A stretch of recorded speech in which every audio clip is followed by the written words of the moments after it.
Hello, everyone, and welcome to Hypnosis Hero. It is Friday night. It's 7:30 p.m. Pacific-ish, and I am so glad you're joining us. As you may know, each week, most weeks, most Friday nights, I'm here. I'm talking to my friends, my colleagues, other hypnotists in the industry, trying to find out more about them, find out their styles, their techniques, and also answering your questions. That's right, the general public. Please ask us all the questions that you have because we are happy to answer those questions. Of course, I'm always joined by my co-host Brian Bay, who's having technical issues. Speaking of technical issues, let's bring in producer Shawn Kostiuk. How are you, my friend? I am doing well. Temperature in Canada, at least where I'm at, is getting to be a little bit more tolerable, and I can actually almost get away without wearing a toque now. Wow, almost getting away without wearing a toque. I can't believe it. What are you getting up to, about zero now? Somewhere in that 0 to -10. It's almost shorts weather for some of us in Canada. You can still leave your ice cream sitting outside. And there's Brian Bay. How are you, Brian? Oh, yeah. Sometimes you just have to hit the power button or threaten a bigger hammer. But it's been a week, man. How are you guys doing? Doing fantastic. What have I missed? I gotta say, we haven't been on for a couple of weeks, right? Yeah. And so I want to thank everybody who showed up for the Performing Hypnosis Summit. Man, what a blast that was. Brian, I haven't sent you the link yet. There's some videos you can watch, really fantastic stuff. And if you're a hypnotist, you want more information about that, it's performinghypnosissummit.com. Really had like 30 hypnotists talking about cool stuff. What's that? That's going to be online, right? It is online. Yeah, we did it 2 weeks ago. Shawn, speaking of heroes, wow, this guy was a freaking hero, man. We had tech support set up, and it was so nice. People message me or Grant with issues, and we just go, here, hit up Shawn, and Shawn fixed all of their problems. It was fantastic. Oh, yeah. Love it. And then we just helped Brian. How are the shows that the last, I think, couple of them that you had that I wasn't able to be at? Probably fantastic. Yeah. So for the folks out there that have missed me, I didn't fall off the face of the earth. One of our Masonic brothers lost his battle to cancer. So he was in his mid 40s. Just a wonderful human being. It hit all of us just super hard. So we were out there just making sure the family's taken care of, and it was almost like a fellow military, like serviceman. You just sit there like, hey, we're gonna make sure dinner's made, lawns are mowed, groceries are gotten and everything like that, just so we could plan services and stuff like that. But I've definitely missed everybody. Oh, glad you're back. Having trouble actually remembering which episode that was. Shawn, do you remember much about that one? Who's our guest? I don't recall. Tim Barlin. Tim, that's right. Tim Barlin. Thank you. That was a great episode. Good friend of mine from years ago who I've already forgotten. You haven't forgotten us little folks. That's right. So, all right, we're going to send Shawn away. Shawn's going to be helping all you folks in the background. If you want to jump on here now, I've got something really exciting.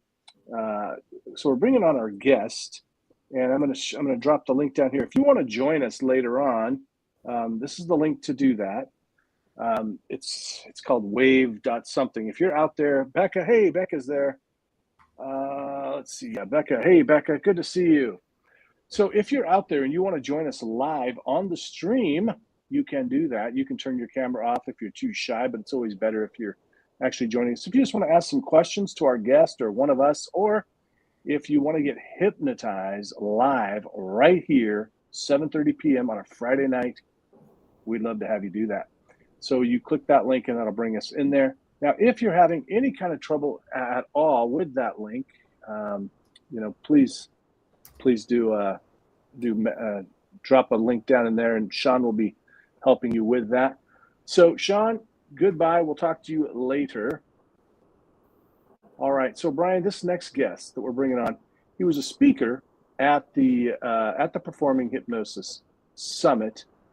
He's also a hypnotherapist and a comedy stage hypnotist. He's also involved in stage theater. He was a speaker at the Performing Hypnosis Summit.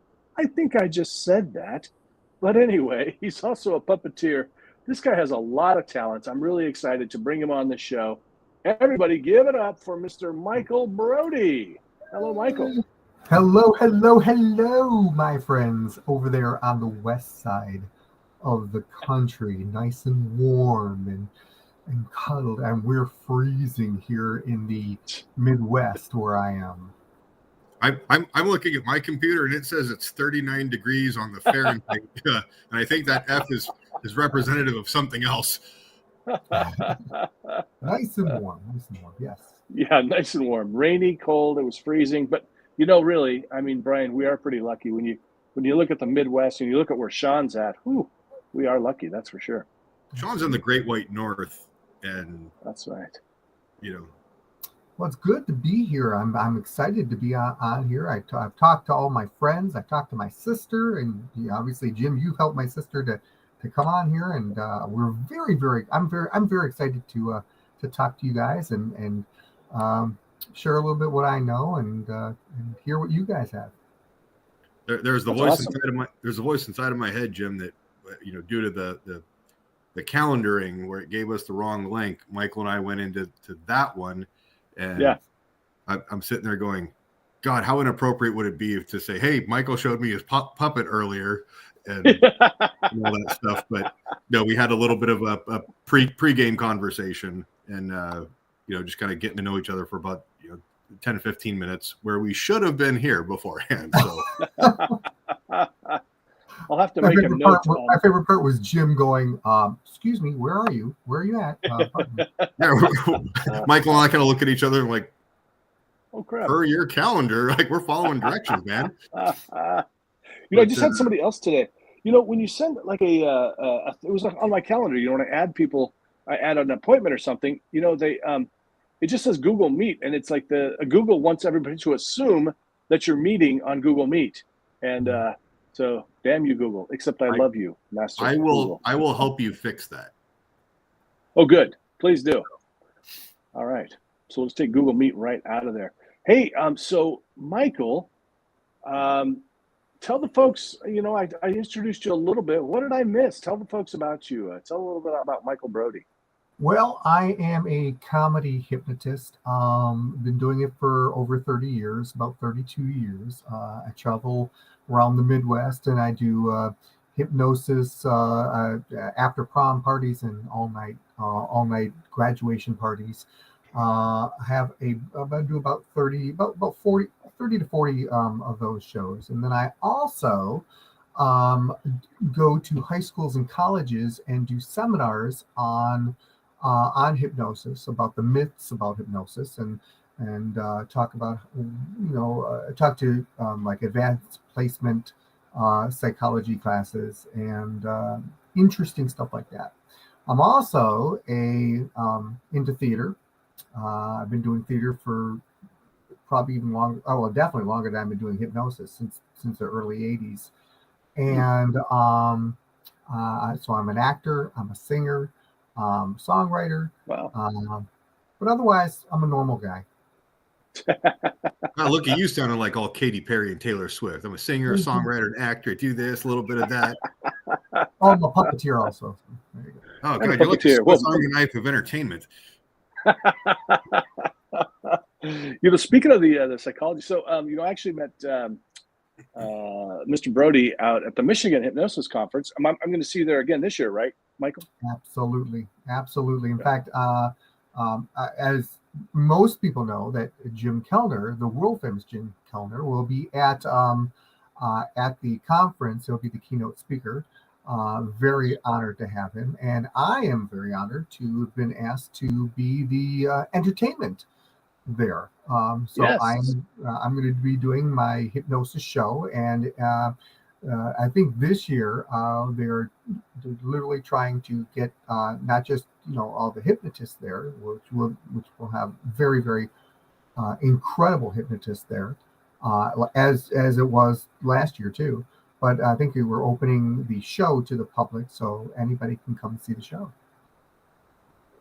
That's awesome. I can't wait to see that show. You know, you're a big hit with you know, Micheal was part of this kind of created like a forum in his classroom last year, Brian, where like all these other stage hypnotists were in there hanging out, having fun. I was actually busy working, teaching my own classroom, but they were all having fun. Before I go on, I do want to say, so Micheal Brody is, if you're a hypnotist, you got to take this class. He's been doing these talks, like he just said, for years. And we were talking, and he was talking about how he does all these talks in classrooms. And I said, well, you should teach a class on that. And he's like, no, I need to know how to do that. And so I've signed up for the class, super cheap. Go over and take the class April 1st, right, Micheal? April 3rd. 3rd, that's right. Because April 1st was Fool's Day. Yeah. There you go. Yeah, it's April 3rd at 7 o'clock. And at that little seminar class that I'm going to be doing, I'm going to show people how to create a revenue, a different revenue to teach hypnosis in classes, in high school classes and college classes, but not just that, but also the legal ramifications to it and what you need to do to clear those things, like to have permission slips and to have sometimes you have to clear it with a background check with schools and stuff like that. But I'm going to show you all the different things, how to be very successful into that. And I thought, you know, when I do something like this is more of me giving people a chance to learn a little bit about information that they might not have thought of. So I didn't want to have an expensive class. So I just made it $29. So cheap. Yeah. So come on to my website and go under the shop tab and sign up for the class. I'd love to see everybody there. It's going to be a blast, and you'll learn a hell of a lot of stuff. Can I say hell? Save a lot of time trying to. Yeah, you can say hell. Yeah. Just don't say no. Yeah, and you know the thing is like, you know, we could probably all figure this out our own, but why spend the time to do it? It's $30, you know. Why not go learn from somebody who's been doing this for over a decade, right? He's got all more like 3 decades. Good Lord, 3 decades for $30, man. It's only $10 a decade. That's fantastic. So yeah, I'm really excited that you decided to teach that, Mike. So yeah, my good friend, my business partner, Grant Saunders, in the house. Yeah, we are amongst royalty. We are. Do you have any idea what time it is over in Manchester? Oh, he's not even in Manchester. He's not in Manchester right now. Oh, I figured I'm not aware. No. I'm not privy to his travel schedule, but I know Becca's over in the UK. I'm seeing Nick for the first time. Looks like I'm going to go out on a limb and say she wants to join and wants to be hypnotized. So click on the links that are in the comments there when it's time. It says wave. Grant's over in Thailand. Oh God, it's like already tomorrow over there. Yeah, exactly. Overachiever. So join us. I'm putting a link right now. So this is where you're going to join us. Now you will just have you kind of on backstage for right now, and then when we get ready for the hypnosis, we'll add you. So it was really fantastic. You know, as Grant says, you know, he's also going to be at the conference. He and I are teaching intro to stage hypnosis, and I mean we're all really entrenched in Dan Goyette's little party out there, and it's going to be a lot of fun. One of these days, Brian's going to come out to a hypnosis conference. We'll get him there someday. Absolutely. You drag me out to Thailand whenever you want. That's right. We'll have one in Thailand. Well, pretty soon, if you do a thing, Jim, that we've been talking about, we'll go visit Grand Lodge of England out there and check. Right. Damn right. We'll go to where the history comes from. Right. That's right. Exactly. I'm wondering if Grant has got to visit any lodges out in Thailand. If you Micheal, haven't, you should. we should. So Micheal, tell Yes. us. So what came first? Was it acting first? Was it singing? What happened? Well, I've always been a singer. I've always been an actor. So I've had those two together, and so thinking about that, I kind of use a little bit of both in my shows. And one of the suggestions I do is where people see their favorite celebrity, and they think they don't see me anymore. They see their favorite celebrity, and they say the closer they get, the more they realize it is and sounds like their favorite celebrity and talks like and walks and stuff like that. Well, if it's someone I know, and it's I'll start singing that song, and they'll go crazy. So it's a lot of fun. Wow. So I use my singing in it. I use music in my shows. I use acting in my show. I've been fortunate to, because we as hypnotists, we need to watch other hypnotists, because it helps us to kind of have an introspective about ourselves, and also obviously watch what we do in our shows too, so we can see what we're doing.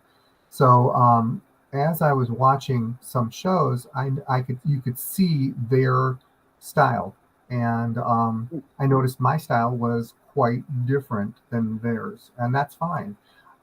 Some styles are very, very, they do suggestion after suggestion after suggestion. I like to have it more like a story, more like a storyline throughout the whole show. So I call it a journey into their imagination. And I first say the first stop to their journey is this, and then second stop is this, and so now it's a connected thing, and it kind of rotates all the way up into different kind of stages. And if you're a hypnotist, you know exactly how you use very light suggestions first, and then you go deeper and deeper, and then you find your stars of the show and situations like that. Well, I use storylines for those, and it works quite well, and it makes the show fluid, which I think is important.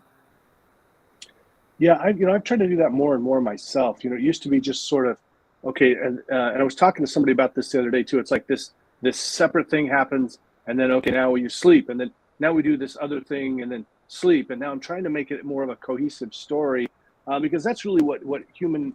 Really, I guess what would you say, human entertainment or something is all based around, right? It's all story based since caveman time, right? So why try, so that's really a good tactic. Can you give us an example of how you integrate, how you do that? Well, I mean, so what I would do, and the funny thing is, speaking of that too, it's not just theater that's like that, but also if you think about it, also music too. Musically, if you're a music person, you don't just have one steady thing. It's more like a ebb and a flow, those kind of situations. So if you're doing so sometimes it'll be passionate, sometimes it'll be back, something forward. So what I'll do is I'll start out with a very, like I said, a basic storyline, and I'll say, all right, on the first stop on our journey is the most gorgeous beach you could ever imagine. Let's go away from this horrible winter, and you're here in this beach, and you're enjoying this beach. And so we take that small section of the beach and then augment that into different things that are on the beach. And then we'll say, all right, I think we're done with the beach, because we've already seen the most gorgeous person on a surfboard. We've also trust me, they've had ice cream on the beach that is already melted and melting all over them. So we'll go from there to realizing that they just jumped into a time machine, and now they're in a place that they're playing piano, and all of a sudden they realize, oh my gosh, I'm the finalist of the world's greatest piano playing contest. and I've got to play. But even if you don't know how to play piano, it's okay because it's magic. It's a magical piano. Whatever note you play, whatever key you press, it's the correct note. So it's not how you play; it's how creative you can play. The more creative you can play, the more money you can make. You can literally make $50,000, and they'll go, oh. And so then they start playing the piano really crazy, and then they start playing with their elbows and their nose and their eyes and their eyebrows and stuff like that. And they go and then they go from one place to another. And as they're doing that, it's a group effort. And as you know, as this group effort happens, the domino effect works incredibly well. So when one person does it, the other people start doing it too. That's why you do group things, so they can start getting into that groove and getting into that relaxing state, so they can go deeper into hypnosis. And I use the storyline to help that even more. To more of a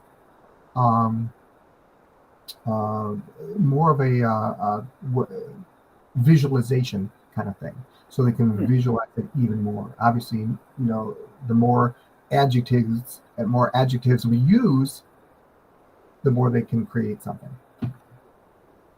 It's kind of funny how peer pressure works both ways. It's a good way of looking at it. Yeah. Kind of is, isn't it? Yeah. So, that's cool. Hey, I want to say, let's give a shout out to Nick. I'm just going to drop on the screen real quick. Nick, thanks for joining us. We're going to bring you back in a little bit. If you have a question or anything, just hey, there's Nick. Do you have any questions you want to ask before we put you back in the dungeon? Oh gosh, please don't put me in the dungeon. I've never done this before. I don't even know what it entails. Like, I don't know what happens. I don't know what to ask even, but I'm very excited. Right. Awesome. That's okay. You're among friends. You are. Thank you. We're gonna so what we're gonna do in a little while. So having a lot of fun. We're gonna just learn a little bit more about Micheal, and then we're gonna bring you back on, and you're gonna get to a chance to try hypnosis. Have you ever been hypnotized before, Nikki? I have not. Awesome. You're gonna get to try it live. Love it. It won't hurt hardly at all. So real quick, for anybody who's wanting to come on and join us live, if you're watching on a different screen, make sure you mute the other stuff, or we're going to just get caught in some crazy feedback loop. So that's just kind of like the little housekeeping bit. But no, Nikki, the way that I describe it to people is I will literally walk up and go, hold up your hand, and I'll grab their hand, and we'll walk in like a little bit of a circle. We'll take about 10 steps, and I'll go, all right, you're okay with me touching you. You consented to following my directions. We went on a little journey. We brought you back, and life was good. You survived it, right? And they go, okay. Yeah. I'm like, all right, if you can do that, you can do the hypnosis thing, and don't feel like you've got magic hockey skate laces on your hoodie, and I love that. We're friends. I got that. Awesome. Seattle Kraken fan myself, but all right. Thank you. She's representing Michigan. Yes. All right. Can't wait to get Nikki to experience her first time with hypnosis. That's fun. Woohoo. Whoop, as Grant would say. Micheal, so tell me, so how did this happen? How did you go from singing, acting, I guess, to, was it hypnotherapy and then stage stuff? I mean, kind of tell us, because a lot of times, and I know you run into people too. They're like, how do I get started in this thing? And there's a million different ways. Can you kind of talk about your journey and how you found hypnosis to begin with? My journey is a made-for-TV novel. I must tell you, it is the weirdest, strangest story. I don't think anybody would believe. So basically, I came out of high school. I got out of high school a year after high school. That's when I got my first paid acting gig. And I was there. I'm sure you've heard of Six Flags. I was telling Brian this too. I'm sure you've heard of Six Flags. Well, I was there was a Six Flags in Flint, Michigan, and it was called Six Flags Auto World, and it was all about automobiles. And basically, I was a paid entertainer there.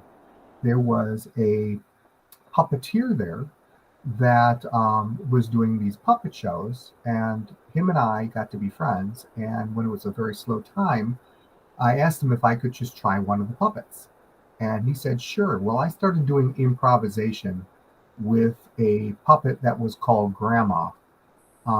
And so I started talking like this. It was just amazing. Oh my gosh. And then and you're like 19 and you're like 19 years old doing this, right? 19 years old, and I was doing the grandma striptease. It was not a pretty sight. I was going to say, it's Mickey no, Mouse's older stepbrother that's on probation, but that's true. So he goes to me. He goes, listen, I'm looking for a puppeteer. I said, okay. He said, we'd like you. I said, are you sure? And they said, absolutely. So I became part of the company that eventually grew so big that, and it's still pretty big right now.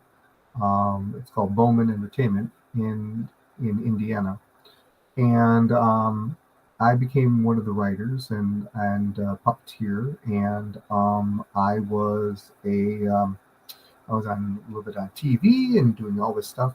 Well, so that's how I became a puppeteer. And this is back in 1983, 84.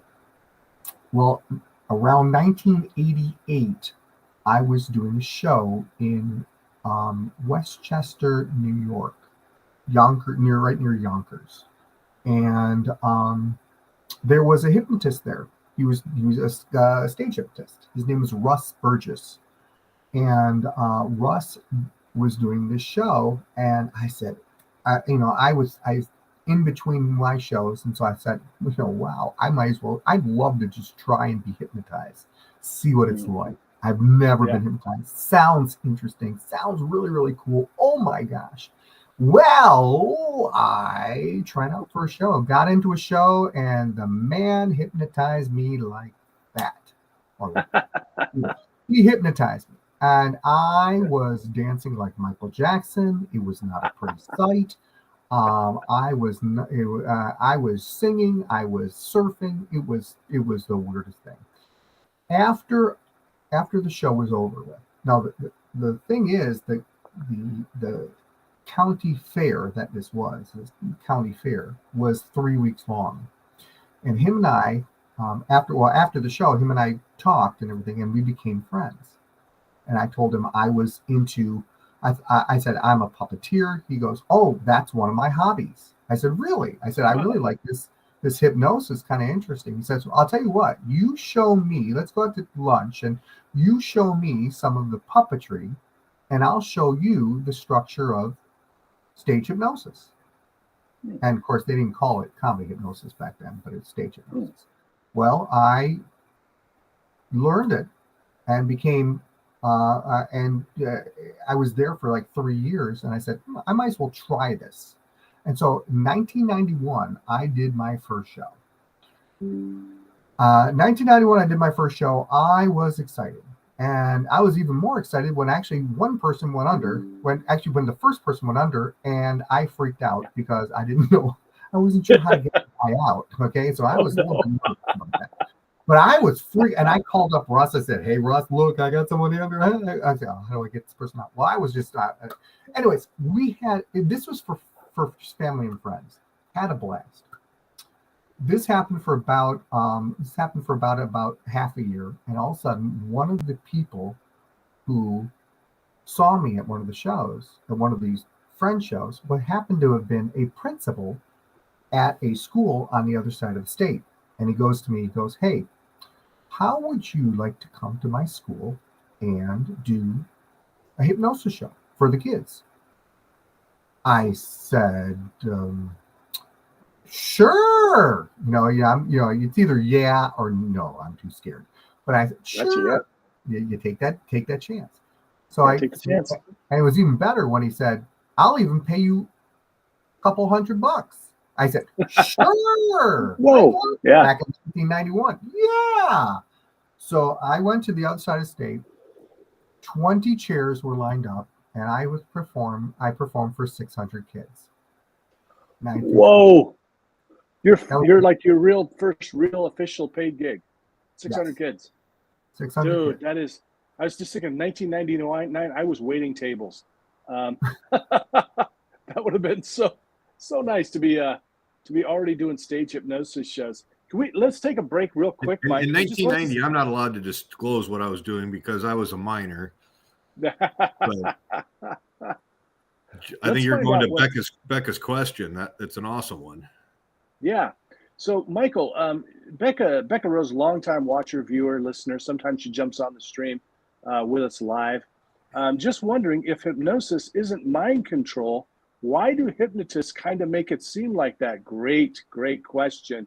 And is it showmanship and because of people's expectations of what they think hypnosis is? You are our guest hero tonight, Mike. What's your answer? And before you answer, I want to get both of you guys' thoughts on this. So you're on the spot next. All yours, right, Micheal. You go first, Micheal. Basically, it's mysticism. Okay, so you've heard mesmerizing, right? Well, when someone's staring off into space and something's not normal, when something doesn't happen, when something's out of the normal, or in other words, out of the box, we as humans tend to think that it's very strange, very, very. I don't believe it, or what's going on. They also hear a lot of TV shows, a lot of old movies where you say, "Look into my eyes," and they all go, "Yes, master." And that is a form of myth about hypnosis. Back in the 50s, people would go, when the hypnotist would say, "Look at my watch," and they'd stare in the watch, and all of a sudden they'd zone out, and what the heck is happening? It must be mind control. Back then, hypnosis was not explained as much and as thorough as it is now. I mean, we can literally go tell people how to what each stage is going, how your body and your mind is affected on each stage of hypnosis, whether it's stage hypnosis or hypnotherapy, and so consequently, when people see someone going under, especially when they're going under fast, and they're all of a sudden reaching their subconscious like that, people go, "Oh, what the heck?" and they freak out. I mean, let's face it. But this, Jim, and every other seasoned hypnotist knows this too. Even when we're doing it like that fast, we're really not doing it that fast. We're prepping them. We're prepping them way beforehand with two or three lines like, take a deep breath in and exhale. And of course, they're following everything you're doing because they want to see what the big mysticism thing is. So they're very excited about it. And then all of a sudden you go sleep and they go out. Well, anytime something happens really, really fast, people get nervous about it, or people get shocked by it. And that's where the mind controlling thing, they think it's mind controlling. Here's the difference between mind controlling and hypnosis. When you're under mind control, you don't have your subconscious. You don't have. You can't make a choice. You can't distinguish between what is real and what is not real.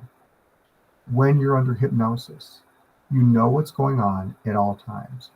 What's even more important, your analytical thinking is there in the background. So anytime that you think of something that doesn't make any sense to you, or if that something makes you feel uncomfortable, or if it makes you feel threatened, you know that all of a sudden something kicks in and you come out of hypnosis. When you're in mind control, that doesn't happen. Now, It's funny you talked about this because I had a seminar in college about this, and we talked about the difference between hypnosis and mind controlling. And I said to them, and we were talking about different videos that people have seen, like the difference between some other hypnotists in the UK, and people and other hypnotists. But the situation is that when you have mind controlling, I believe, and I could be wrong, but I believe that you actually start out with hypnosis. That literally you look for a incredibly susceptible person. Now, by the way, susceptible doesn't mean gullible. It means they're willing to take a suggestion. What happens is you take that and you look for the person who's incredibly susceptible, and then what happens is you desensitize them with all those different things. So it's like watching a horror movie over and over and over again. All of a sudden you get zoned out because you're not affected by it anymore because you've seen it before. You know what's going on. And once that happens, once you get desensitized on a certain suggestion, someone gives you it over and over and over again, or getting it around that situation where you start going, okay, yeah, it becomes something called a yes set. So you learn. So all of a sudden you know the answer to the next question, especially as you start giving questions that you know are going to end with yes. Yes. Are you human? Yes. Am I wearing glasses? Yes. Do I have no hair? Yes. Those kind of situations. But when you do it over and over and over again, you have to actually think that the person is going to say yes. A person who has mind control will keep saying yes, yes, yes. A person who is hypnotized will go yes. And wait a second, what? Because their analytical brain kicks in and goes, whoa, wait, no. So what you're saying is teenagers are under mind control. No. Did you do your homework? Yes. Did you clean your room? Yes. Did you brush your teeth? Yes. They're just go away. And then they actually really don't do it. Yeah, there you go. It's a great answer, Mike. Really great answer. Did you want to field this one too, Brian? Oh, go first, man. I'll give it a good old college try when you're done. So is it mind control? And I really I hadn't really thought about that, Mike, but I think you could be right. That it starts with hypnosis, whether it's formal hypnosis or somebody not necessarily calling themselves a hypnotist. Maybe they don't even know they're using hypnosis, but they are using some I'll say tactics, but it's more like, tone of voice and the way that they're speaking and the pattern. We all know too, we can easily, and I hate to use this example, but because I'm not saying this is mind control, but if you're like in some church situations where everybody is singing along, or that you're repeating things over and over, you're chanting, and some types of churches, temples, you might be chanting and that kind of thing. And that kind of induces hypnosis, what we call hypnosis. And you may not call it hypnosis in those moments, but that's sort of what it is when you kind of zone out. But so we want to make it. So the difference is, Becca, I'll tell you. So part of this is just showmanship, like you're talking about. And it's very different. So for the stage, I want people to believe that I can make them do anything that I want them to do, that I'm the puppet master, and I don't have Norbert, like Michael Brody has an actual puppet. They are my puppets, even though we know that's not perfectly true. But then from the hypnotherapy side, we want to, hypnotherapists are always like, oh, it's, all hypnosis is self-hypnosis, and you won't do anything against your will. And I think that's mostly true. But there are ways to skew that in a way. And I'll give you an example. Because I've answered this question before. People will say, hey, can you make a woman take her top off? Or can you, make a woman fall in love with you? These kinds of things. And, Michael brought up a good example of the celebrity, right? So maybe I can't make this woman on stage fall in love with me personally, Jim Kellner, but what if she thought that I was Michael Brody or Brad Pitt? If she's Michael convinced Brody that I'm Brad, I'm Brad Pitt, then maybe she does. Maybe she does fall in love with me. And so, but like Michael said too, there are certain people that are just more susceptible, and has nothing to do with, we talk about how people that are easily hypnotized, are more intelligent and stuff. It's not exactly true. Sean Michael Andrews did a great Mythbuster on that at the Heartland Hypnosis Conference. Really a lot of the kind of the myths and stuff. But we do want people to understand that you don't have to be stupid. You don't have to be gullible to be hypnotized. The other part too was something else that I wanted to bring into that was, is it showmanship because of people's expectations? Shoot, I think I've lost it. But there was something that I think Anthony Gailey was talking about. I don't remember. But it's kind of a complicated thing, really. It's a very complicated thing. For the most part, no, we cannot make you do something you don't want to do. But when you're feeling kind of suggestible, and we're just asking you to kind of live out things that you'd like to do anyway. For instance, a lot of people are kind of shy, and they would love to jump up and sing and dance and have the freedom to do that. We give you the freedom to do that because you're a little more susceptible. So I think that's my answer. It's a wonderful answer. Thanks, B-Dog. You got something? As far as the showmanship, yes, is the short answer. One of my hobbies that I do a lot of volunteer work is bartending. So if I'm just sitting there, I've got the bottle, I'm going to pour a drink, we'll kind of stir it up or whatever. You're not really selling the experience. If you go to like a nice place and they'll, it's like perceived value. Here, I'm going to pour the same, 2 fluid ounces, but what I'll do is I'll hold the cup here and then I'll draw the bottle back. And so you see this big long pour and then I'll bring it back together. And that's that perceived value that 1, hey, it's kind of cool looking. 2, it looks like you're putting more in there.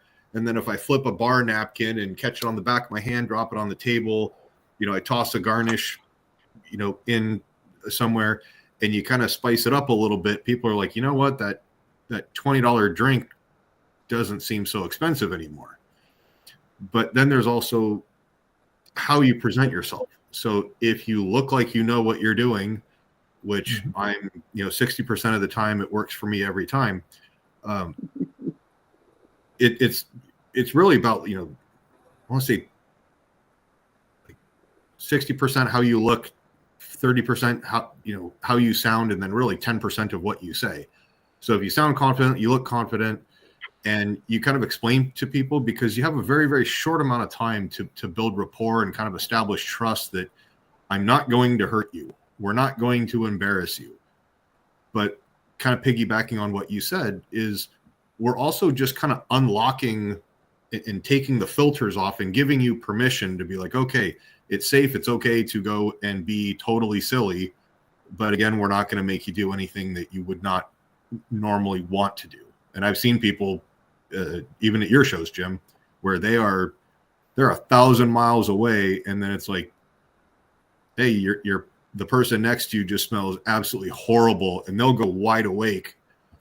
But it's a lot of like your trigger words and stuff. It's almost like hearing a song on the radio or smelling a scent that takes you back just instantly right away to something. And people have different responses to different stimulus. But I think that I don't think it's a form of mind control, maybe a little bit of a mind adjustment on a therapeutic side. And on the comedy side for the show stuff, it's kind of like, I'm going to use your mind as a rental car, and I'm going to treat it like a rental car. We're going to go do some fun driving, and then we're going to park it back and hope that nobody realizes anything. Hey, real quick, I do want to tell you. So, like, and this is I want this to be. Because I know sometimes we have people who watch this that want to get into hypnosis. If you're a stage hypnosis, I always think too. Like, I will never anybody that tells you, if anybody ever tells you I can hypnotize anybody, anytime, anywhere, they're trying to sell you something. Okay, they're trying to sell you a course, a class, or something.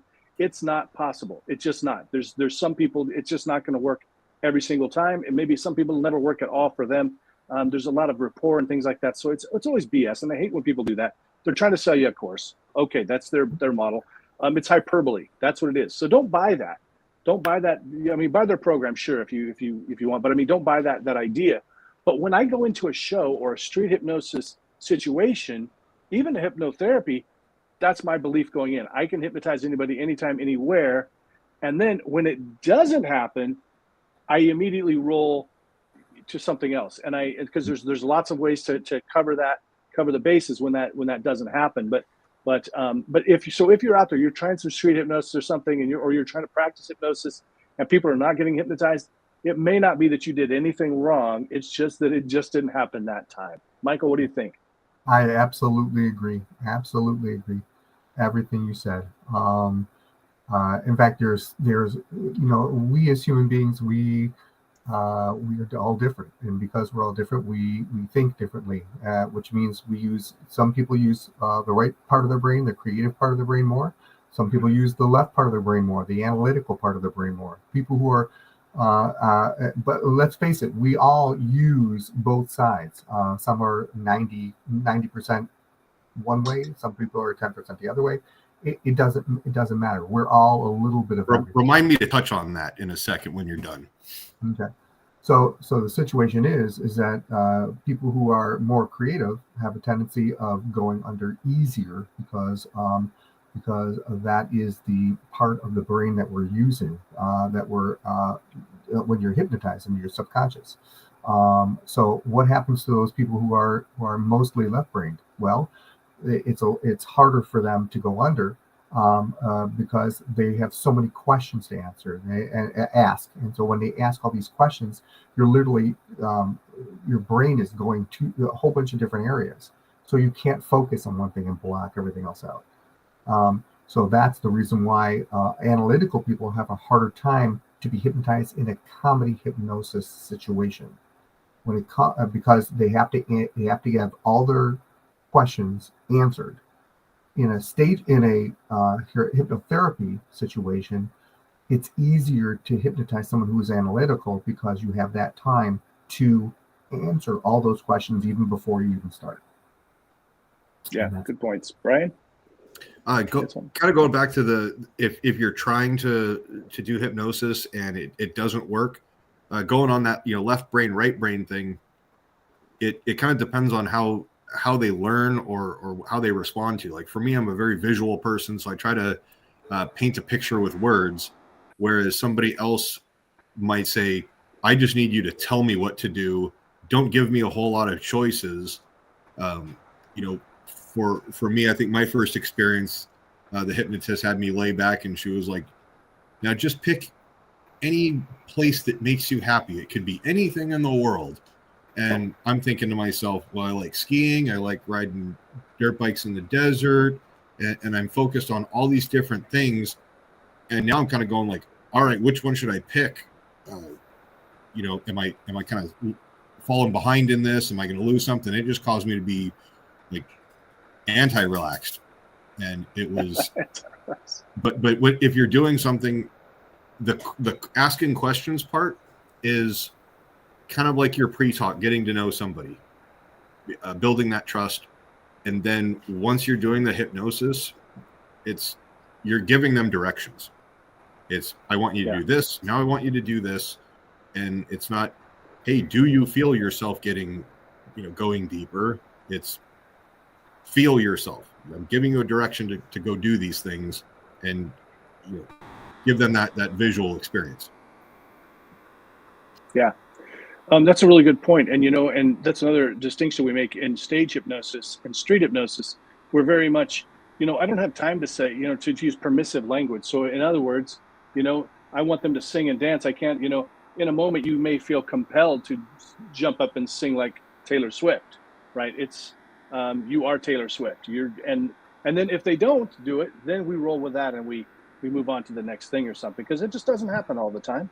And it's interesting, and I know we've got other questions here to answer and stuff, but I just want to, real quick, Mike, I know you've found this too. It's interesting, the suggestions that people will accept and the ones they won't.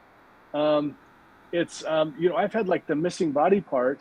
A guy is totally on board with that, and actually is kind of seems like he really thinks it's missing, but he will not jump up and say, "Damn, I'm pretty." He just won't do it for whatever reason. I've had that experience, absolutely. But again, it's the way people think, and it's what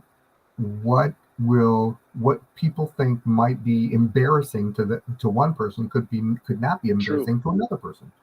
Absolutely. Yeah. So this is and this we've had this kind of a question before.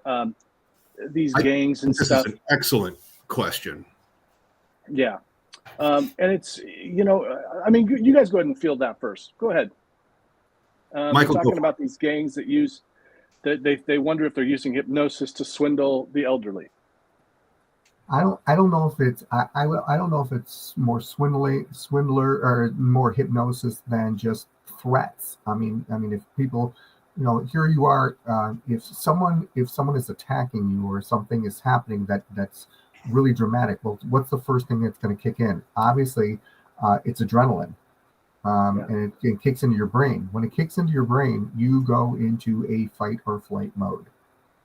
That's the first thing that happens, because we as human beings, that's what happens. So if someone is approaching you like one area, you're going to go either backwards or you're going to go forwards. And most people go backwards first, and then if they want to fight, they go forward. So that's kind of situation there. When people, and it's especially when it's brought on suddenly. If it's brought on suddenly, and some people all of a sudden come in and they freak people out because they're not even ready for it. The first thing they want to do is do whatever they say. Okay, so that's not hypnosis. That has nothing to do with hypnosis. That's more of a threatening kind of situation. I am here to preserve my life, and my life is way more important than my material things. So what are the first thing they do? Hand over the stuff. That's it. That's one of the reasons why. Now here's a different area, and this is where you guys can help too. What about the hypnotist that literally goes, "Hey, let me see your wallet." No, I just want to see your wallet. No, I just want to see. Let me see your wallet. What we're using power words. Let me see your wallet because. Yeah. And for for some stupid reason. Now because the Earth is round.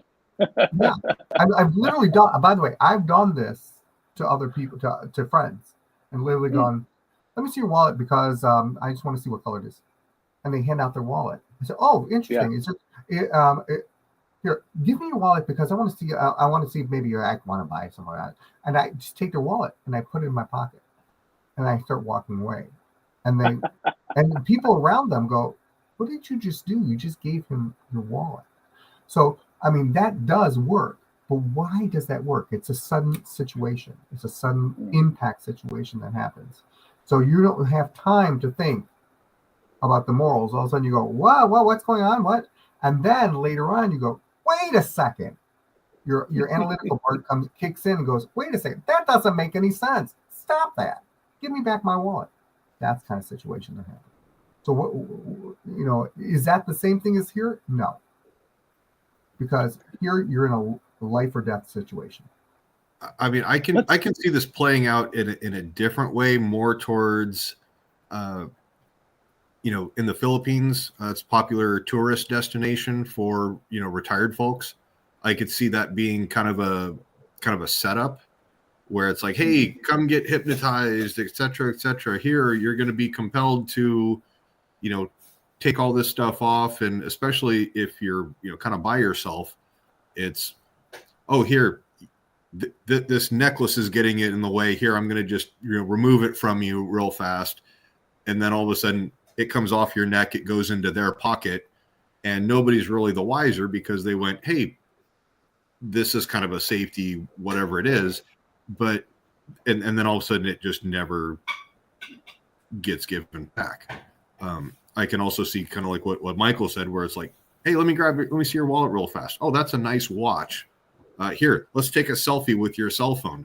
And all of a sudden you hand it over, they snatch it, pass it off, and someone, there's probably a little more to it than the hypnosis, probably like the pickpocket type thing. Yeah, it's not. I don't think it's. I wouldn't call that hypnosis. I call that using power words, using salesman type shit, stuff Right. like that. And so that's not. It's not really hypnosis, because hypnosis gives you permission. Yeah, and like you said, the power words. I had it used on me when I was in the military. I went out to Hawaii for some training, and just kind of doing the tourist stuff.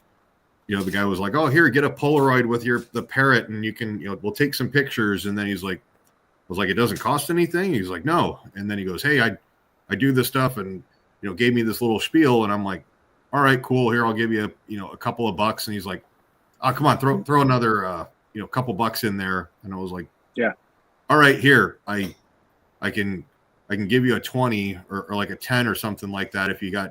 And then all of a sudden he goes, "Hey, magically I don't carry change."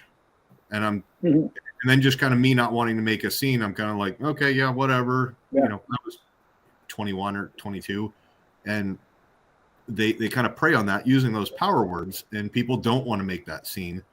And I'm kind of, I think it was on the flight home, it kind of just dawned on me. I was like, this guy got a bunch of donations from a bunch of people in cash, and he tells me he doesn't have change on him. Was like but if you're doing anything out in public and you want to be hypnotized, be with a friend, plenty of witnesses, and give them all of your value. Give your friends your valuables, because me as a hypnotist, doing that stuff, I don't want to be liable for you dropping your phone, it falling out of your pocket, and now I'm the guy who broke it and I've got to go defend myself. If you're doing hypnosis, the power will always video record your work. Excuse me, that's exactly what I was going to say. So by the way, that's the most important thing, is that all hypnotists, whether you are practicing, whether you're an amateur, whether you're a professional, my suggestion is to videotape yourself. Why? One of them is to take precaution for all those different things, and the second one is obviously to analyze yourself too. But also, it's very important to keep make sure everything is legal schmeagle. So if somebody says something, you have video backup. And I always want to upload stuff to YouTube, and there will be people that'll say, "Oh, I don't want you to videotape me." And I tell them I just won't do it then, because I want the video for YouTube. That's my thinking. But if you're kind of new and you're just really trying to get some experience, you can just tell them, "Hey, look, I just I have to do it for liability," and that'll shut most people up, because I'm not going to share it on YouTube, but I do have to do it for liability purposes.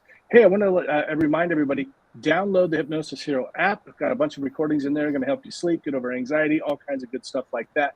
It's in the Google Play Store. Sorry, Becca, it's still not in the iPhone store yet. Hopefully going to get there. Not part of the cool kids. That's right, exactly. Please like, comment, and share this podcast. We're going to get onto the hypnosis here real soon. I know Nick's excited. If you want to join us right here, Get Hypnotized live. Drop what's his name? I will actually. I don't know if Shawn can do it or not. So I'm going to drop the link down there. Let me give a few shout outs. We got a few people watching. I'm giving comments. Benito, drop your socials, drop your website. Brian, drop your website. We got Brian Potts here. If you're a hypnotist, drop your website down there. We want to share the love. Brian Potts, met him out of Michigan. I know he's an aspiring stage hypnotist. I love that. I love that idea too. What he says, the mind adjustment, not mind control. Also, just real quick, want to mention, a lot of times with the elderly, there's cognitive decline sets in, and so they're a little bit more suggestible because of that. They're afraid they're going to get in trouble. There's going to cause a problem. All kinds of things like that. I love this cultural stuff of we've been conditioned to be polite, except in totally extreme circumstances. And in my thing, I was like, a couple of bucks is not worth me throwing a fit over. Causing a scene, yeah, absolutely. So I love it. So Benito said a couple of things here I really liked. This is a great one. Everybody use this. I like to say, give yourself permission to have fun. Sometimes that's all they need. They just need permission to let loose. That's a great thing to lead out with. Yeah, right. Just give yourself permission to have some fun tonight. Yeah. I love this. Sometimes you say sleep and they're out, but they still won't take the suggestions. It's the other suggestions. Because I would submit that it's because they've heard all of the myths. They've been conditioned. Hypnotism, sleep, everybody just drops. And that's what they do. But then you're like, hey, cigarettes taste really bad. And they're like, yeah, whatever, as they fire up another one. Yeah. So I'm catching up on some comments here. NLP, yes, nice to meet you, Micheal. Mark, really great guy out there in California. Oh, Huntington Beach, one of the most beautiful places on the planet. He's out there hanging out. Also, if you're a hypnotist, he can help you with your social media stuff. So Benito, good friend of mine down in Phoenix, Arizona, probably opening for me in May at the Prescott Elks Lodge Theater.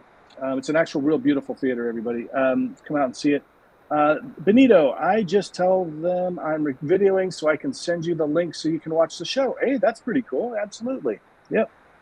You can also tell them, hey, when you tell your friends and family and they go, no, there's no way that was real. You can be like, oh, the beautiful footage. Yep. There's Be Hypnotized. That's Benito. Mark, there was a wonderful hypnotist that would visit my mom's retirement home. That's really cool. Mark, you got to come on sometime and tell us that story. We'd love to hear that. Battery's about ready to die. Grant's on the beach. He can't go plug his phone in on the beach. Oh, poor guy. We always love it when you stop and join us. That's right, we do. Hashtag SMIB. Maybe somebody else knows what that means. I do not. That means something about being on the beach. I think Micheal knows what that is. Not me. I have no idea. No. Can somebody just drop me now? Maybe Brian. Night. Yes, Becca. Absolutely.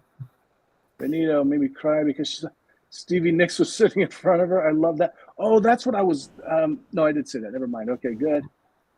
Never ask if you can ask a question. Please never ask if you can ask a question. You can always ask a question. May I ask again, what app to download to the recorded videos, sir? Okay, it's not recorded videos. It's actually recorded. Brian knows. It must be a secret squirrel thing. SMIB.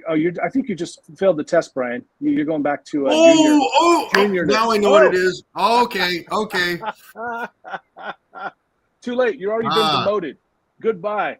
No. As soon as he said that, all of a sudden it just. That's the cool thing about masonry. We just like telepathically communicate across different time zones and equator. Maybe. I figured it was some kind of secret handshake thing. Hey, so I'm sorry we don't always see your name. So whoever it is on Facebook that I can't see your name, ask what the app is to download. It's not videos, it's audio recordings. It's called Hypnosis Hero. It is in the Google Play Store. Guys, we have already spent an hour. Can you believe it? This is fascinating stuff. I love it. We've got a lot of great comments going on. I do want to remind everyone too, and then I'm going to get back to this. We've got a lot of housekeeping to take care of. If you ask questions later, so if you're not listening Friday night, 7:30 p.m. Pacific, ask questions later, and I will hit up the guests. I'll say, hey, Micheal, they asked you about this or whatever. So, say do that. Micheal, can you hypnotize someone over the phone? Is the Whiskey Hunter? Do I know you? I think maybe you do. I think I know who this person is. And yes, you can do that over the phone. It's very easy. Yeah, absolutely. I've done hypnotherapy over the phone. Yeah, fantastic. I want to know if I know this Whiskey Hunter. I think I know who this person is. Cool. Well, thanks for watching, Whiskey Hunter, and thank you everyone who's watching. We're gonna go back to the show. I have to stop answering so many comments for a little bit. We'll come back to it. And Benito has too hypnotized people over the phone. Actually hypnotized somebody because I was late getting back over the border. I was coming back from Canada. I had to pull over in the Home Depot parking lot there in Blaine or something and did the hypnotherapy session, and it went great. And that's Karen from Cebu, Philippines. We love the Philippines. Cebu, isn't So it? glad. Cebu. Yeah. What? Is it Cebu or Cebu? Oh, I have no idea. Wow. You're probably right. All right. So, what else should we talk about, guys, before we get on to the hypnosis? Are we ready for the hypnosis? I think before we do that, I have to say, and I will literally say this every single time I am on a podcast. I want you to know, Jim, I will say this every single time. I want to thank personally Jim and Grant. And the reason why I have to say thank you to Jim and Grant, because for 30 years, I was doing hypnosis and I was doing okay hypnosis. I was always trying to improve and everything. But it took last year for me to really think at the Michigan Hypnosis Conference. Someone came up, these two wonderful people came up to me and were talking to me and literally go, "Hey, I noticed that you tend to use puppetry, or you're kind of puppetry while you're talking. And why don't you ever think about putting both together?" Both of you thought that. And both said, "If you don't do that, we will." And I said, "Okay." And I said, "I'll do that." And that's where Norbert became a household name. I love that. I love that. I do have him here. I did bring him. I don't know if you want me to bring him out. Of course. Yeah, bring out the. But Norbert. I use Norbert now as a. Oh, there he is. I use Norbert as a hypnosis tool. Say hello, Norbert.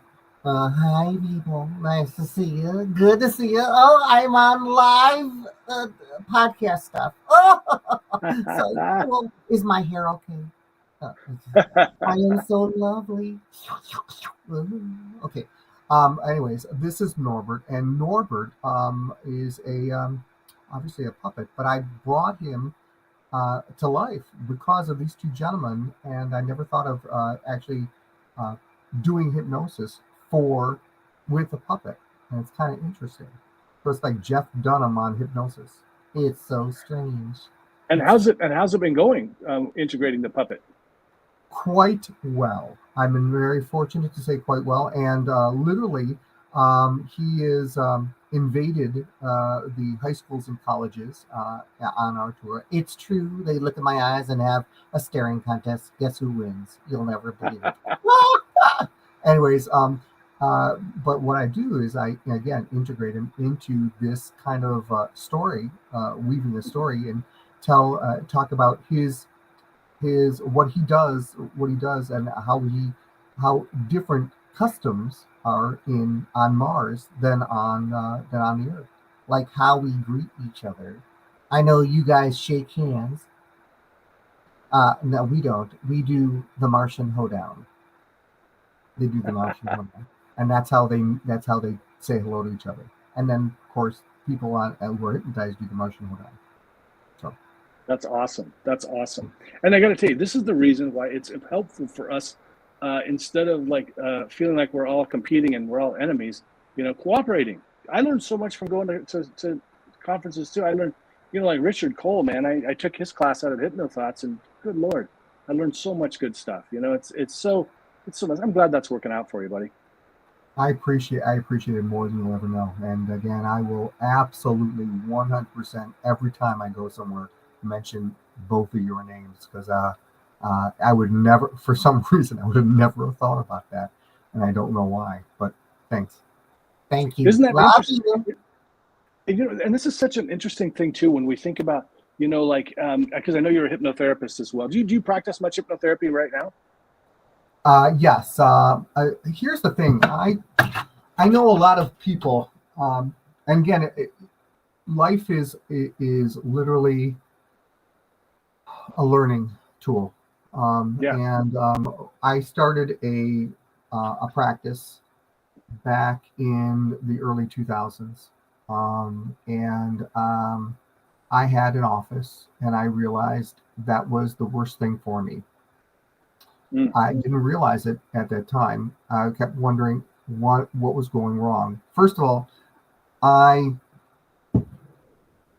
literally, I know what my strengths are and I know what my weaknesses are. One of my weaknesses is definitely marketing. I'm not a very good marketer. And so I was really never taught that, how to really market myself out. Consequently, I was all word of mouth, and being word of mouth, as a hypnotherapist, you can only get so far. And I also realized, as everybody kept coming into my office, it wasn't a welcoming, friendly kind of place. It didn't feel. It felt like an office. Okay, so that's what I'm saying. Gotcha. It felt like an office.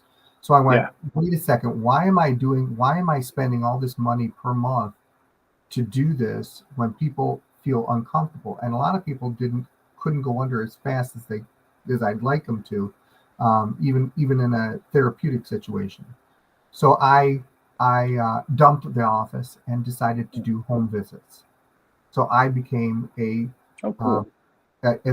therapist that goes to house, and I found that those people who could have a house full of people if they wanted to, it's their choice, felt so incredibly comfortable, they went under very, very fast. And that's how my practice kept growing and growing and growing. Now, am I more of a hypnotherapist than a comedy hypnotist? No. I'm definitely a comedy hypnotist, but in hypnotherapy, it's always good to show empathy and show concern, and that's where also we use that kind of situation in therapy. So acting helps there, and even though you're not really acting, you're really feeling that situation too. So I do have clients still, and people that I know are still basically word of mouth. But I'm more of a hypnotherapist. I'm more of a stage hypnotist, comedy hypnotherapist. I also do the schools, the seminar. I do those. Right. Those are more. Right. Take that class too if you're a hypnotist. Benito, I see you're watching. Get out there. Take the class. I'll be competing with you in Arizona for these shows. That's all right. I love it. If you are a hypnotist out there, drop a link down. Let everybody know where you're at. It does sound like a really great class. $29. You get to learn from 3 decades of experience of doing these talks in schools. And what a great way to introduce them. And then maybe get a grad show too later on. So good. You said something, Michael, and this is another pet peeve I have with trainers that tell their students that say, I'm going to help you to develop an all referral business.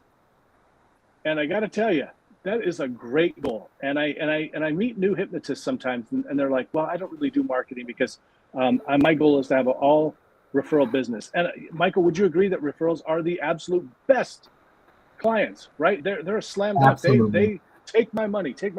But how difficult is it to get to a point where you've got, the average hypnotherapist, probably their goal is to see 15 or 20 or more hypnotherapy clients a week.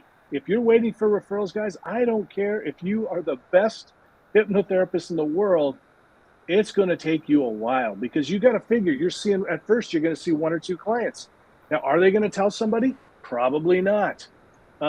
Most people don't want their friends to know they went to a hypnotist, especially if it's something for, anxiety, trauma, even weight loss. Smokers, though, they will preach. So if you want to work with smokers, they will preach. But still, it takes so long to get this referral thing going. You're going to have to do some marketing. And the great thing is, it's a skill that you can learn, everybody. You can absolutely, in fact, you can learn for free at Yale and Harvard and all these big colleges. They have free online classes. So, don't wait for the referrals, guys. Don't wait for referrals, please. And the funny thing is, all these different conventions that we go to, these conferences that we do, the summit. Oh my gosh, that is a great place to learn how to branch yourself out. And so there's so many classes, and that was one of the things I was so impressed about, that you could literally go to there were so many professional hypnotists that started out where we were, and they've grown this much, and they're sharing their experiences and their knowledge with us with those kind of things. Yeah. So my suggestion to you who are listening is to literally go to these conventions, such as the Pacific Northwest Convention, the Heartland Convention, the Mid American Convention, the Michigan Hypnosis Convention, all these different places, absolutely, where you can learn how to do these things. And it's very important. And Micheal, do you teach hypnosis? Absolutely. I teach people how to do stage hypnosis. I've had different people who have actually gone and have very good careers being a stage hypnotist. I've also helped people with. Now here's the thing. I help people. I can show people how to do hypnotherapy, but I always tell them that you must.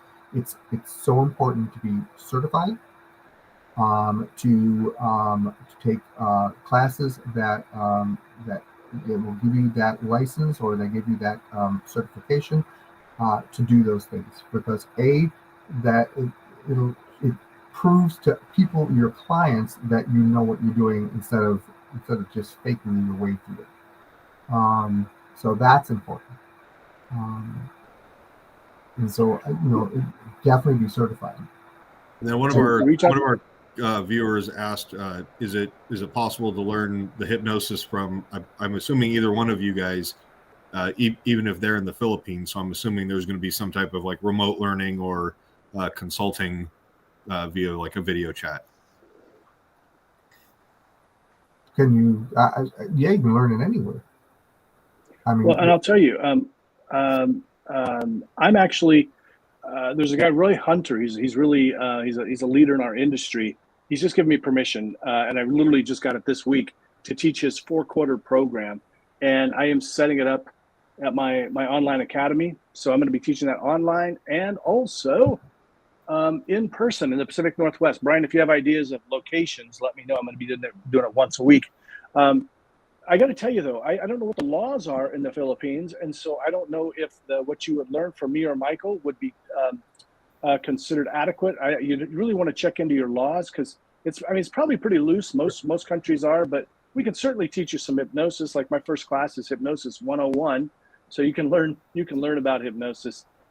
Honestly, if you can find someone there that can teach you, probably going to be a better experience, because if you're learning from me or Micheal, it's going to be remote. And I think most sessions happening today are remote, but it's helpful to get some experience doing it in person too. What do you think, Mike? I agree totally. In fact, you go back to the COVID era. Everything was online, and so yeah, you can do it easily. But the doing things in person, teaching the instruction in person adds a first of all, as a dimensional effect on you, because you're there, and the hands-on effect. So you can literally talk one-on-one with that person, face to face, and not just 2-dimensional, but 3-dimensional in person. Yeah. And that will actually sink in a lot more in your subconscious, and will help you a lot more in your subconscious. Yep, I agree. Jim, I'm seeing a lot of new names and stuff in the chat. Yeah. Amanda Cox from Liverpool, Great Britain. Yeah. We're getting the Brody. Yeah, we're getting the Brody bump. I think it's what's happening. It's the Brody bump. Oh yeah, these people I know, personally, and I brought them all here. I don't know. Well, they heard you were going to be on. Your name precedes you. And you learn from him. So Benito says, hey, you can learn hypnosis from a mentor, lives in Florida. You learn from him by videos and Skype. It is absolutely, and I mean, to be honest, like I said, in the past we learned in person, we worked in person. So today maybe you learn online and you work online. But I think what I'm going to recommend when I teach people in other areas is you find a study buddy. You find somebody there that you can practice with in person, just because it's just a different experience, that's all. I agree. I think that literally it's incredibly important, though, to before you even work on a client, you make sure that someone watches you if you're going to even do something like that. But you need to know the possibility of, if things go wrong, what do you do? Those are the kind of things that you have to see. Same situation with when you're doing your first comedy hypnosis show. What if things go wrong? What if you have a abnormal reaction?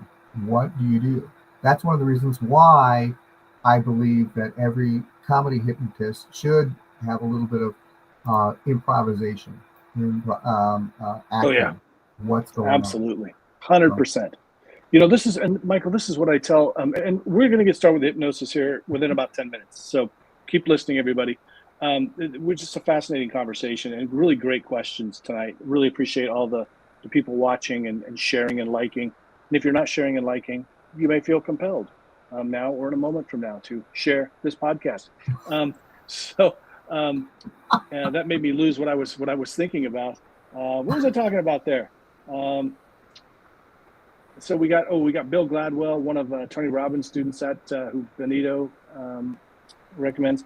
What were you just saying before I was talking about the other stuff, Mike? We were talking about seeing things 2-dimensional and 3-dimensional and one-on-one. Okay, must not have been that important. Benito, when are you gonna be on the show? Let's see. Magician skills. Oh, that's what you were saying. There was something about. Oh yes. Okay. So here's the thing, and I got to tell you, Micheal, I get people all the time asking me how, I want to become a stage hypnotist, and the thing that I tell them is, do you have any kind of theater background? Do you have any kind of performing background? And so many times they say no, and I go get that. Mm-hmm. Before I ever stepped on stage, I'd already been an actor for 20 years. I'd been a comic for 10, and so. It was, and it wasn't even easy then. It was still terrifying, even though I've been on stage hundreds of times. It's a different thing. So if you, and there's so many things that you're going to learn by just going to your local community college, take an acting class, take an improv classes are fantastic, scary as hell, but you'll come out on the other end doing Jim, really well. Let me ask you a question. Yeah. I'm dying to ask you, what is the largest crowd you've ever performed for? I just had it. It was 2,500, and it was crazy. How about you? I was going to say the exact same words. 2,500. Oh. It was for. I remember this quite well. It was in 1998. 1998. I did. 1988 or 99. I did a conference for student councils around Michigan, around Michigan, Traverse City, and 2,500 people, and doing it in 3/4 round stage. It was crazy.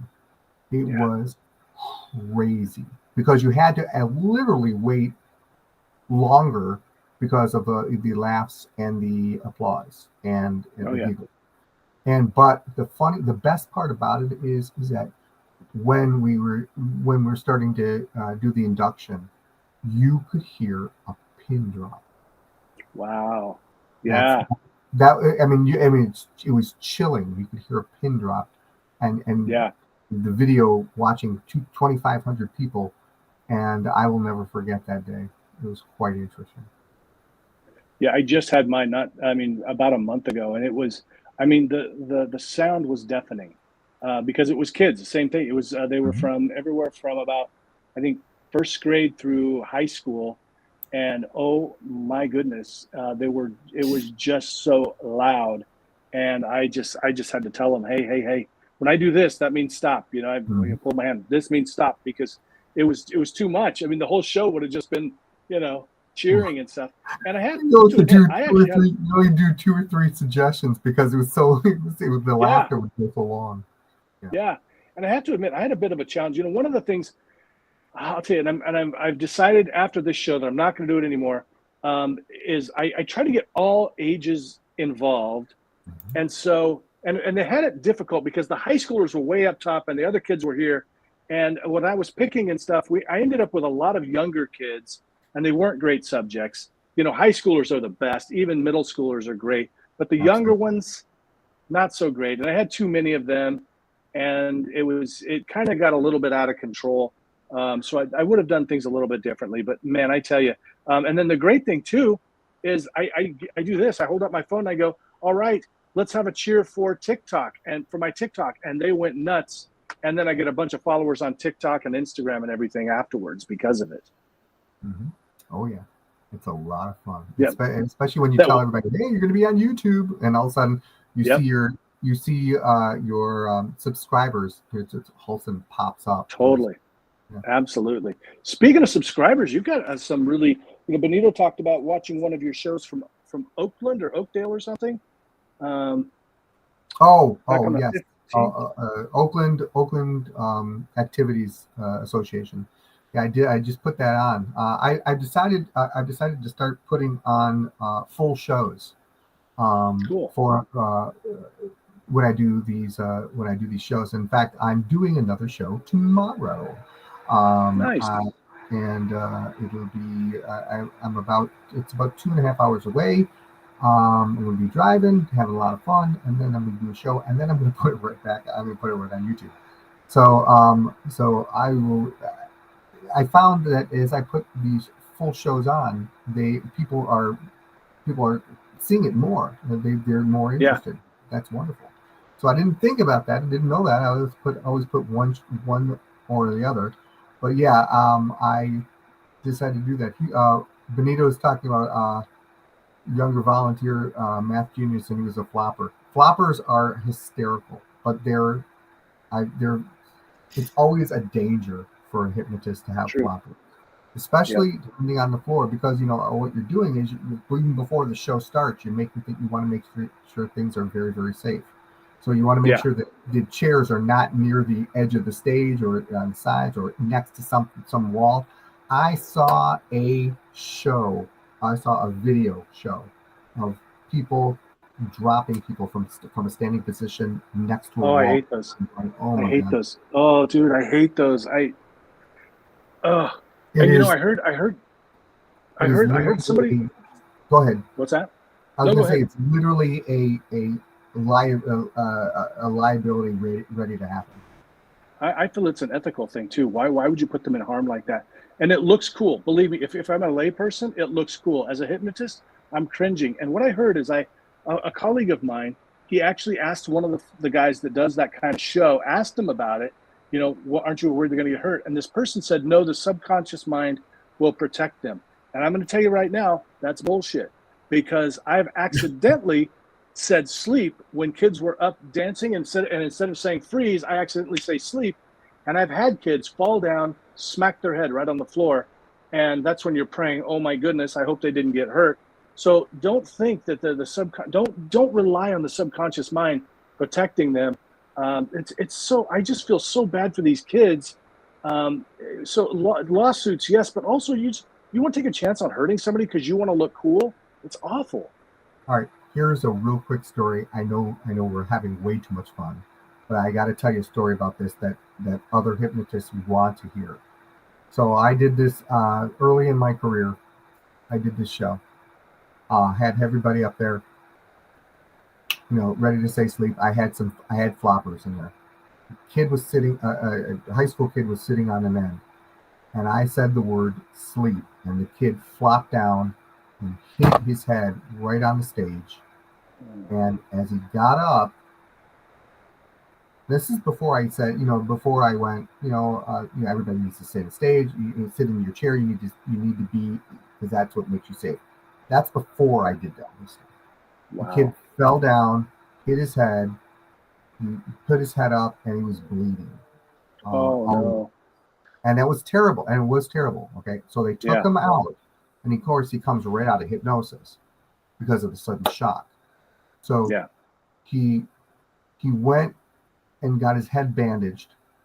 And the first thing he said when he came back, he goes, "Can I be hypnotized again?" Of course. Can I get that in writing, please? One of the things awesome. I also tell people, I said, please don't come up here if you're tired. Please don't come up here if you've had a lack of sleep. Please don't come up here if you have any injuries. Then the person raises their hand and goes, "Excuse me, I just had a concussion. Am I okay to are you crazy? No, do not come up here. It is not going to happen. Have a nice day." So, so That's awesome. it's amazing what these people. And so I've learned. I mean, in Michigan, by the way, if you become a stage hypnotist and you have to obviously have insurance now.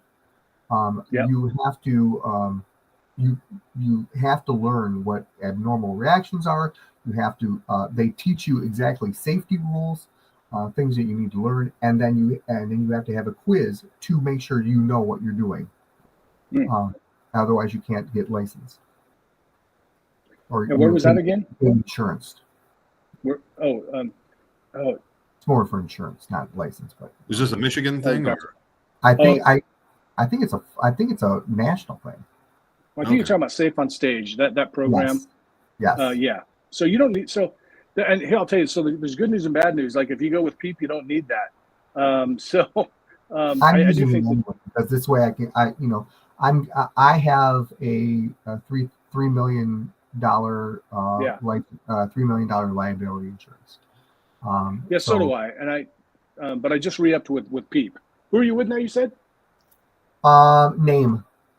Okay, I was with them, and then they raised their prices, and so I went somewhere else. But good stuff, and really Safe on Stage. If you're, you learn safety stuff, guys. Really, don't. There are so many things, and again, that just makes me cringe. And I know this guy. It's free.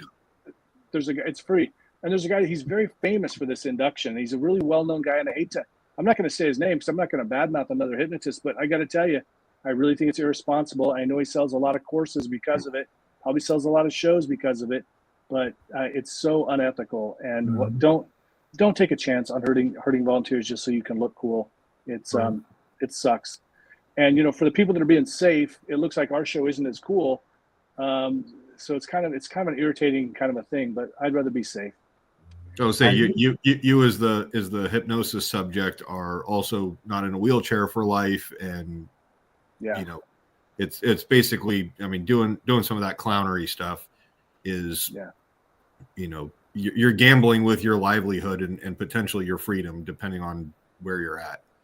Yeah. The human bridge looks cool too, but once but why would you take that chance? That it's just, it's not worth it. I did it. I used to do that. You did you? Oh, That's awesome. No. I have a video on my website.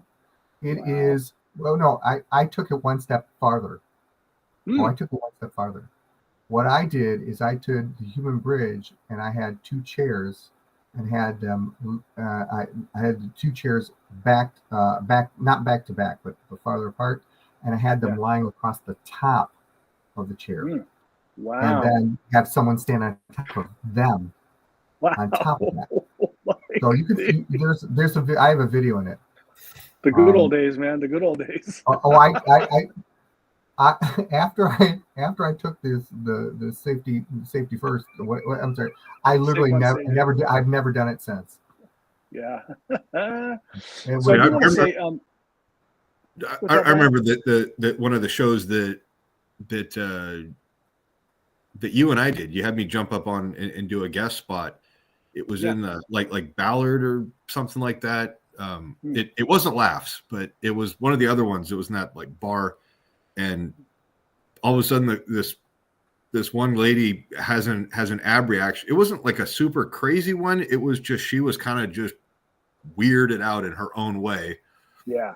And then all of a sudden, so I'm off to the side, and Jim's on the microphone, and he's like, "You look like you're feeling a little strange and might be, having a little bit of a reaction. Go talk to Brian over there." And I'm kind of like, what? All right. But definitely having kind of a backup team, to support you is great to have too. Sure is. And if you're out there wanting to learn stage hypnosis, ab reactions hardly ever happen. You should be prepared for them, but they very rarely happen. And the worst that happens usually is you talk them down, you remind them they're in a safe, comfortable place, because what they're probably doing is they're having some kind of a childhood reaction, or something else, like almost like a scary nightmare, you know. Yeah. So, and I did want to say, great point. Benito, I shouldn't say overall younger people. So in general, I find that the younger they are, maybe they're not as good, but there are still some great subjects that are very young, 7, 8 years old are fantastic. So, I love this. The Andrew Newton hypnotized that group because they couldn't unstick their hands. It's a great fun thing to do. Benito, you said, let's do that. I don't know what you're talking about. So you wanted him to come on the. Right. All right. Next Friday, maybe. I haven't checked schedule. Let's chat. Okay. We've got Nick over here just dying to get hypnotized. Maybe that's the right language. Super patient. We got Becca's probably going to jump on if she wants to. Anybody who wants to join us live is welcome to do that. Now, Michael, you said you were going to do something special tonight. I do. I have something special for you guys. It is something I do for the psychology classes for the colleges and high schools. And I would like to show you through hypnosis how to get rid of a headache within a minute and a half. And if you don't have a headache, I can show you how to basically release the melatonin so fast that you feel a million times even more relaxed than you did before. Wow. It's all about colors. I'm game. You guys ready? So just as a reminder, we've got a scrolling thing down here that says, don't listen to this while driving or moving around. I do want to say that also, if you're listening to the podcast later on Spotify, Apple Music, anything like that, same thing goes. And also, if wherever you're watching or listening, please share, like, comment. I know it's for some reason it's difficult to get people to share things and stuff. I don't know why. It takes just a second, and honestly, it really does help a lot. So please share this, even if it's just with your grandmother. All right. And if you're listening at home before we do the hypnosis, make sure if you're sitting down, make sure that you're out of range of coffee tables, side tables. It's probably a good idea to lay down, because if you hit something, we're not going to know. But, and we're not liable. Yeah, we're not videoing it. But sit back, relax, make yourself comfortable. Preferably if you got earbuds to put in. You guys are gonna have a great time. And what a treat! I mean, 40 years, is that it? Is it 30 years or 40 years? I'm 30 years. 32 years. 32 years of experience, right here, guys. And you're getting hypnotized for free, right through the screen. Right now. Oh, and Mark says no operating heavy machinery or performing surgery. He knows the usual. He usually knows the usual disclaimers. No driving or moving around using heavy machinery. I love it. He's very familiar with it. Oh my gosh, it is my brother. It's your brother. Fantastic. It's my brother. Listening from Baton Rouge, no operating crawfish while listening to this hypnosis. See, now be honest with me, Jim. Have you ever tried to hypnotize your family? I have, and it's challenging. Mm-hmm. It's challenging. You know why? Yeah. Tell us. Because they think of you as your brother or sister and not as a hypnotist. Yeah. And so when you use that voice, exactly. Voice, they go, okay, Mike, thanks for sharing that. But here's the thing, and this is what I used to tell my son, because I started doing hypnosis. I learned hypnosis back in 2000, but I didn't start practicing until about 10 years later. And I just try to tell him, like, look, if you can just detach from that and just understand I'm doing that for a reason, I can really help you. But if you want to keep getting wrapped up in that idea that I sound different, I sound weird and everything, okay. So my brother goes, can't be done, which sounds like him. And that's the reason why. Whiskey Hunter. That's why it can't be done. Yep. because you're saying it won't be done. And if because all hypnosis is self-hypnosis, you're admitting yourself that you can't do it. Amanda, I strongly encourage you, get some help with this. Look, you know what? I got to be honest with you. Anxiety is one of the, I don't want to say the easiest, but it is one of the most treatable things with hypnosis. It really is. Really, within 1 to 3 hypnosis sessions, you'll likely be out of the house. I strongly please go find a hypnotherapist.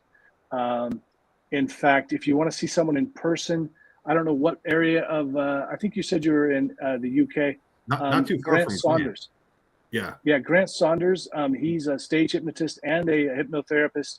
Please look him up, grantsaunders.uk.co or whatever you guys call it over there with your things. And if he's not going to work with it, he can point you to somebody. Please get some help. It's possible, and it's so worth it. It really is. 1 to 3 sessions, I bet you're at least feeling more comfortable. And God, it's so freeing. Like it is, yeah. I mean, I've dealt with military stuff that I won't go into, but I mean, Jim has helped me just absolutely, just tremendously. And when I say life-changing, that's an understatement. And, you know, for Amanda, I wish and I hope so much that you go and are freed from that. Well, speaking of, so you have long-term PTSD. Let me just tell you, Brian opened up the can of worms. I'll tell you, this guy was in war. So I don't mean to laugh. I mean, but PTSD. It was in a courtroom, but it was.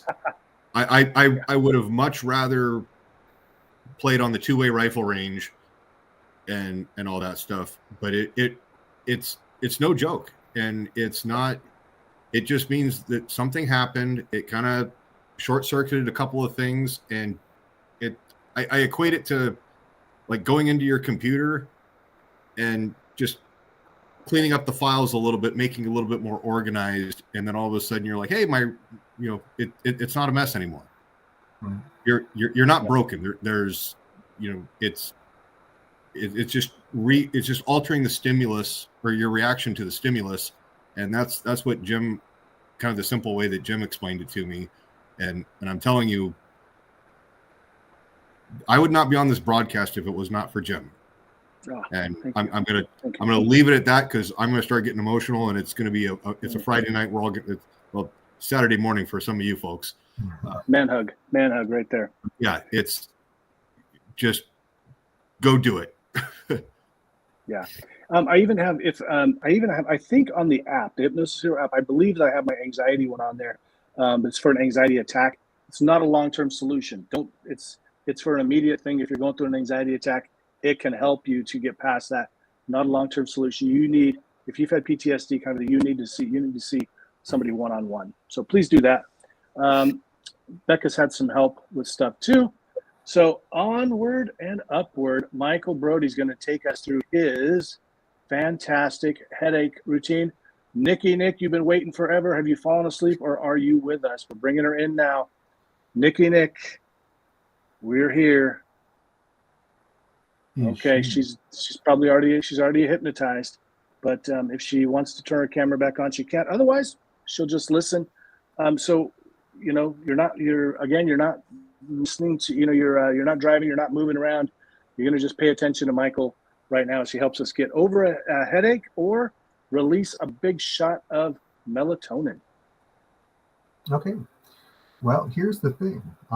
When you have a headache, and if I had to ask, in fact, I'll even ask not only Nick, but I'll ask Brian and my friend Jim, if you had to associate a color to pain, what would it be? Go ahead and ask. I'm asking you guys. What would it be? I'll say black for me. Okay. What would you say? Red. Yeah.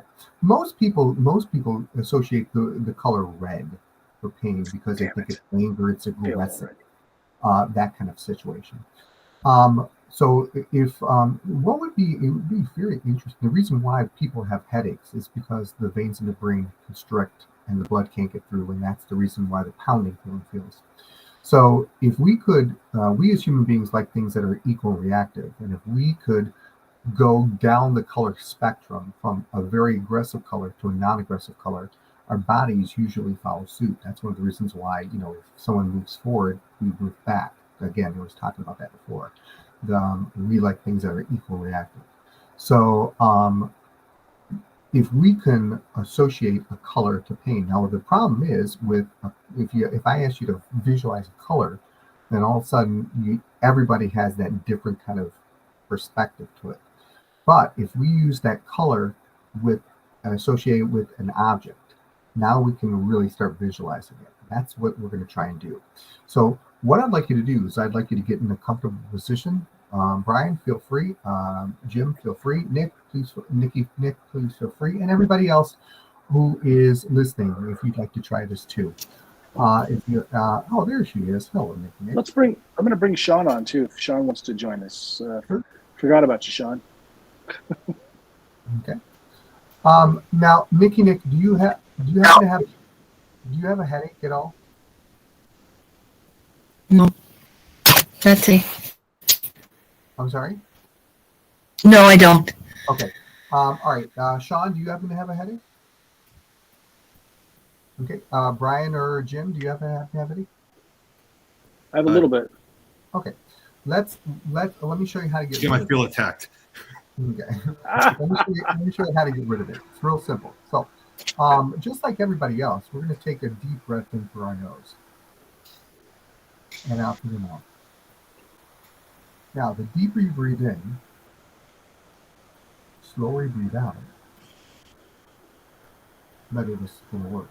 Now, wouldn't you all agree, by just nodding your head yes or no, wouldn't you agree that the best way to visualize something is with your eyes closed? Because it's easier, it's less distraction. Did you hear that? Yeah. So everybody do me a favor, go ahead and close your eyes. Take a deep breath in through your nose. And out through the mouth. Now, we associated a color to a pain. We said red stood for pain. By the way, if we actually visualize red for about 4 minutes, we'd actually develop a headache, but we're not going to do that. So everybody right now, visualize red like a red apple. Visualize a red apple. Once you see that delicious red apple, take a deep breath in through your nose. And out through your mouth. Deeply breathe in, slowly breathe out, better it works. Change that red into an orange.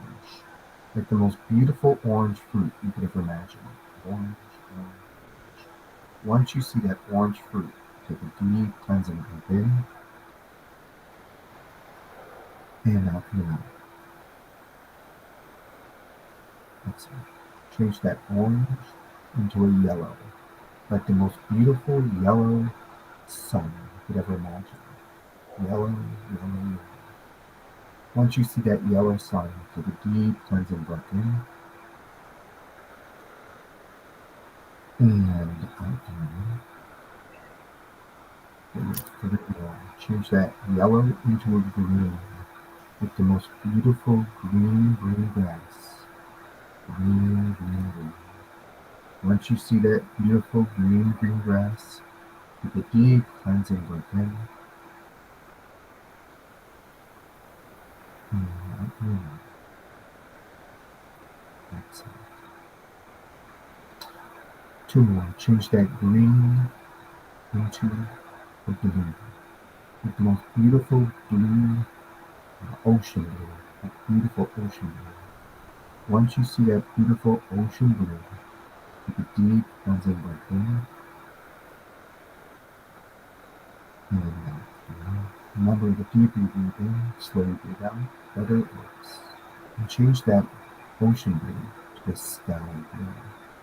A cool, relaxing, cloudless sky blue.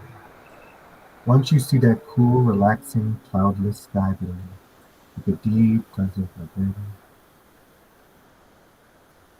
and out through the mouth. Now, breathe normal. Continue to see the sky blue. Keep your eyes closed. Before you saw red, which stood for pain. And now you're seeing sky blue, which stands for relaxation. On the count of 3, I'd like you to take a deep cleansing breath in, and as you exhale, slowly open your eyes and realize that if you had a headache, the headache should be gone. And if you didn't have a headache, you should feel way more relaxed. On the count of 3, 1, 2, breath in, and slowly exhale. Slowly open your eyes. And now, tell me, Jim, Nikki, do you feel more relaxed? Relaxing. I do. Yeah. Yeah. Yes. Yeah. Literally melatonin. Now, Nikki, you feel relaxed, don't you? Yes. You want to feel what it feels like to be hypnotized? Yes, please. Nikki, do me a favor. Close your eyes. Take that deep breath in. And exhale. Relax your hands. Let all the muscles in your hands release and relax. Let the muscles in your hands relax. Let the muscles in your arms relax. Feel the muscles in your arms relax, your arms, your neck relax, your shoulders relax. Feel the muscles in your arms, your shoulders, and your neck, and your head relax.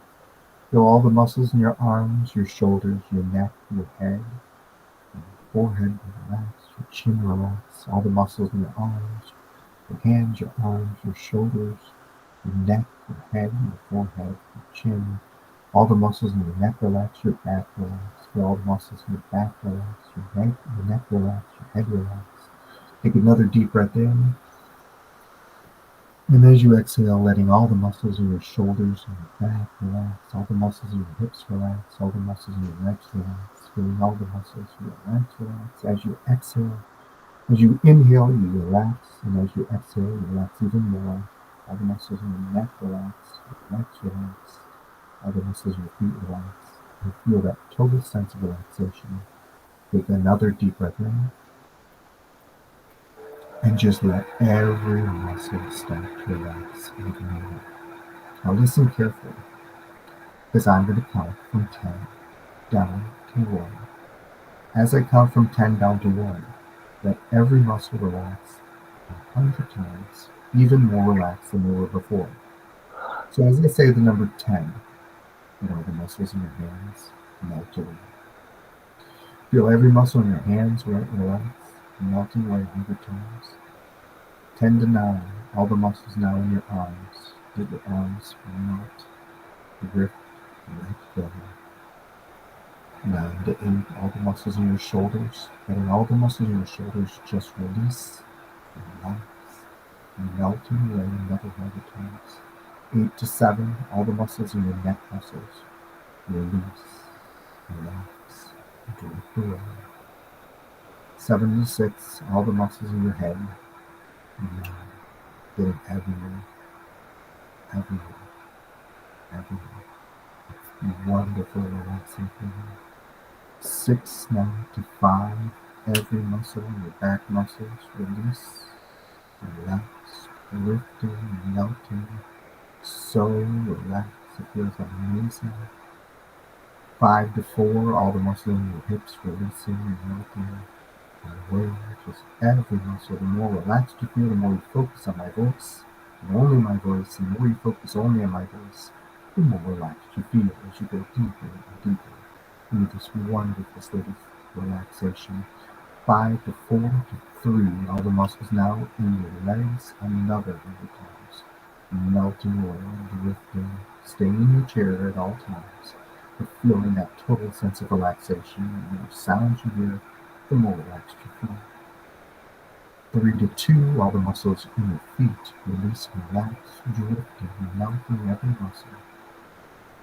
And 1, all the muscles from the top of your head to the bottom of your feet, melting, drifting, every single muscle. Every sound that you hear helps you to relax 100 times more. The more relaxed you feel, the more you focus on my voice. Now, listen carefully. You can hear every sound. When you're hypnotized, you hear everything. You know everything. You're not sleeping, but you're in a state of highly suggestible, wonderful, relaxing feeling. So the more relaxed you feel, the more you focus. The more you focus, the more relaxed you feel. And that's right. Feel that sensation. That's right. Now, let's use our imagination. Go on a journey into your imagination. What are the strongest daily feelings people feel? Either you're happy or sad, or laughter, or crying. Nick, what I want you to do is I want you to imagine the funniest thing you have ever thought of in your entire life. Grasp onto that idea right now. And as you grasp onto the idea, feel that sensation getting funnier and funnier and funnier and funnier. Now it's 10 times funnier, 100 times funnier, 1,000 times funnier. Imagine it 1,000 times funnier. The funniest thing is you start to laugh out loud as it gets funnier and funnier and funnier. You can't stop laughing as it gets funnier and funnier and funnier. Imagine it getting funnier and funnier. Would you agree it's getting funnier and funnier? Mickey, is it getting funnier and funnier? Yes? You're starting to nod your head. Yeah, 10 times funnier. Let's call it something, Nikki. Let's call it something. Let's call it your name. Let's call it your name. Nikki. Whenever you hear the word Nikki, you associate it to the funniest thing. It gets funnier and funnier and funnier. Nikki, wouldn't you think it's funny? What's your name? Nikki. What is it? Nikki. As it gets funnier and funnier. Wouldn't you agree it's getting funnier and funnier? Mm-hmm. Getting funnier and funnier. Take a deep breath in. Close your eyes and just relax and sleep. Let every muscle go. From this moment on, every time you hear the word sleep, you just melt into that wonderful state of relaxation. You're lifting, you're letting every muscle go. Sleep, relax, relax. Now, Nikki, here's what we're going to do. One last thing, if that's okay, Jim. One last thing. Absolutely, yes. Release and relax, Nikki. Feel that wonderful sense of relaxation. Even your dog wants you to fall asleep. Yeah. Well, this is impressive. Let's hypnotize the dog, shall we? Okay. Keep your eyes closed. And Nikki, this time I want you to do me a favor. Okay. Your eyes are closed. Just release and relax and melting away. So, Nikki, this is what I want you to do. I want you to imagine the happiest moment of your entire life. Imagine the happiest moment you have ever had in your entire life. Grasp onto it. Imagine it. Now times it by 10. Now. Times it by 100 now, and you start to smile. Times it by 1,000 now, as it gets even stronger and stronger. Now you're even related to it. Now it's 100 times, 100 million times, 100 billion times, even getting stronger and stronger. The happiest moment you've ever thought in your entire life. Nikki, on the count of 3, you're going to open your eyes. On the count of 3, you're going to open your eyes. And when you open your eyes, it'll be 1 billion times stronger. But Nikki, when you look at me, it's going to be 1 trillion times stronger. You are going to be so incredibly happy. You're going to have this incredible grin on your face that you can't stop smiling. That's how good you feel, how happy you feel. On the count of 3, 1, 2, 3, open your eyes now, Nikki, and look into the screen and look at my face and look at my eyes. Oh my. Look at the smile on her face. Now, Nikki, how good do you feel? Good. Yeah, well, Nikki, look at my eyes. How, on a scale from 1 to 10, 10 being you can't believe how happy you feel, 1 being you're not happy at all, where are you at? 10. 10. Watch. Take a deep breath in. Exhale. Now it's even better. Where are you at now? 25. 25. Oh my gosh. Feeling real good. Take a deep breath in. Close your eyes. Letting every single muscle go. Sleep. Eyes closed. We're going to bring it up. Let's bring it out of here. So listen carefully. I'm going to count from 1 to 5. And as I count from 1 to 5, with every number that I count, feel this wonderful, incredible, amazing energy that you have inside of you. It's times by 100 every time I count. But even more than that, every single time I count that happy moment that you had, imagine that happy moment flowing through every single part of you, where you know that you've been hypnotized. That's the feeling that you've been hypnotized, and you feel fantastic because you know that you did it yourself, that you have that incredible imagination, the creative part of you that flows through you. And on 4, your eyes will pop right open. 5, you'll be totally out of hypnosis, feeling fantastic and ready to go. You'll have a fantastic rest of your day, or if you're ready to go to bed, when your head hits the pillow, you'll just go right to sleep. That's my goal. Here we go. As I say, the number 1. All the muscles in your hands become alive with energy. 100 times of energy flowing through your hands, going more and more and more. Now 200 times of energy going up your arms, from your shoulders, from up your head. Now 3. Everybody, now do me a favor. Just start to stretch. Just start to stretch. Every muscle in your body becomes alive with energy, and the energy flows through your body even more and more and more as it gets stronger and stronger, and more and more and more. It's not the energy, but it's also the happiness. On the count of 3, 1, 2, 3, and 4. Now eyes pop right open. Now it's going down your legs. Now you feel the energy flowing. Now the eyes are wide open. You're feeling really, really good. And take a deep breath in. And 5, wide awake, feeling fantastic and ready to go. Mickey, how do you Thank you. feel? Great. Congratulations, you've been hypnotized. Thank you. What was that like for you, Nikki? That was different. I was in such a relaxed state. I was so relaxed. I didn't even know any of the muscles were, like, they just let go. You know, like everything was kind of tight and then everything released. That was cool. Would you agree with like That's a waking daydream? Yeah. Yeah. Yeah, it was kind of like that. Yeah, that's what it was like. That's what everybody says. And that's what I say too when I get hypnotized, because I get hypnotized. I am incredibly susceptible to be hypnotized. Yeah. I mean, Jim, Awesome. all I have to say is sleep. I'd be out. Of course, it is 12:30 in the morning over here, but that's close enough. Yeah. You could say sandwich and you fall asleep. Yeah, you can say snap, pop, and I'd be asleep right now. But yeah, that's I am. Thank you very much. Oh, I am honored. Thank you, Nikki. I'm honored. Thank you. So Nikki, you want to see something like really cool? Yes. So you remember like how just relaxed and everything you are, or you were, with how Mike made you. You could just take like a nice deep breath and just listen to the sound of my voice. And as soon as I just snap my fingers and go sleep, you're just going to drifting, dropping, falling, letting that head just fall right into your lap, going night, shutting off your brain, all your worries and cares. Tomorrow's 1,000 miles away. Yesterday doesn't matter. The only thing that matters is the sound of my voice. And Amanda, if you want to join in too, and just feeling that relaxation, just going deeper, drifting, dropping, falling, all of your fears, all of your anxieties, all of that stuff just flowing out of your fingertips, just like water running off of you, draining into the drain of we don't care anymore. And because all of your worries, all of your stresses, it doesn't matter anymore because you're now free.